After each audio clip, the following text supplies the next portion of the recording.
தெரியுமா, ஒரு காலத்தில் கற்பனை என்று கூறப்பட்ட வேதாகமத்தின் ஒரு அதிசயம் இன்று தொல்பொருள் ஆராய்ச்சியாளர்களால் உண்மை என நிரூபிக்கப்பட்டது. அது என்ன எனில், பரிசுத்த வேதத்தை நம்பாத சிலர் பல ஆண்டுகளாக யோவான் 5ஆம் அதிகாரம் வசனம் 1 முதல் 9 வரும் பெத்தஸ்தா குளம் ஒரு கற்பனை தான், அது உண்மை இல்லை என்று கூறி வந்தார்கள். மேலும் 5 மண்டபங்களுள்ள ஒரு குளம் எப்படி இருந்திருக்க முடியும் என்று விவாதிப்பதை கூட நம்மால் காண முடிந்தது. இது ஒரு கற்பனை தான் என்று அவர்கள் தீவிரமாக வாதிட்டனர். ஆனால் அந்த எண்ணம் எல்லாம் திடீரென மாறியது. காரணம், 1888 தொல்பொருள் ஆராய்ச்சியில் புகழ்பெற்ற கான்ராட் ஷிக் எருசலேமின் பழைய நகர் ஒன்றில் ஒரு ஆலயம் இருக்கக்கூடிய பகுதிக்கு அருகே ஆய்வு செய்து கொண்டிருந்த போது ஒரு அதிசயமான கண்டுபிடிப்பை கண்டுபிடித்தார். அது என்ன என்றால், அந்த ஆலயத்தின் அருகே அவர் 2 பெரிய குளங்களை கண்டார். அதன் நடுவில் தூண்களால் அழகான ஒரு நடைபாதை பிரித்து இருப்பதையும் கண்டறிந்திருந்தார். இது பைபிள் சொன்னதை அப்படியே உறுதிப்படுத்தியது.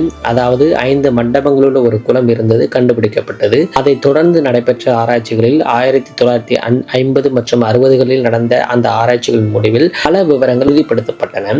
அவைகள் 2 பெரிய தொட்டிகள், சுற்றிலும் இருந்த தூண் மண்டபங்கள், நோயாளிகள் இறங்க அமைக்கப்பட்டிருந்த படிகள், இயேசுவின் காலத்திலேயே இருந்த ரோமர் காலத்து அன்றைய கட்டிடங்கள் என்று அநேக காரியங்கள் அந்த இடத்திலிருந்து உறுதிப்படுத்தப்பட்டன. முன்பு சந்தேகிக்கப்பட்டது இன்று உண்மை என நிரூபிக்கப்பட்டது. பெதஸ்தா குளம் இருந்தது உண்மை என 100% நிரூபிக்கப்பட்டது. இன்று இந்த நாட்களிலே எருசலேம் லயன்ஸ் கேட்ஸ் அருகே உள்ள சர்ச் ஆஃப் செயின்ட் ஆன் அருகே இந்த இடத்தை நம்மால் நேரில் பார்க்க முடியும். கர்த்தர் தாமே உங்களை ஆசீர்வதிப்பாராக. நன்றி.